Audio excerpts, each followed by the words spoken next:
আপনার হাতে মাত্র 1 মিনিট। এই 3টি ছোট কাজ একসাথে করে ফেলুন।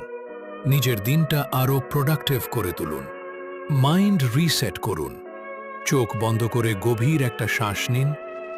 1 মিনিটের এই রিল্যাক্সেশন আপনার ব্রেনকে ফোকাসড করে দেবে।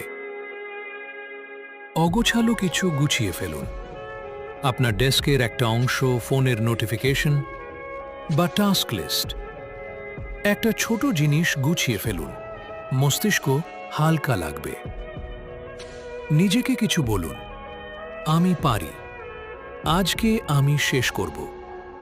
এই ছোট বাক্যগুলো আপনার আত্মবিশ্বাস 10 গুণ বাড়িয়ে দেবে। শুধু 1 মিনিট। এই ছোট কাজগুলো আপনাকে এগিয়ে দেবে দিনের শুরুতেই। সময় বদলান, জীবন বদলাবে। সাবস্ক্রাইব করুন টাইম চেঞ্জার।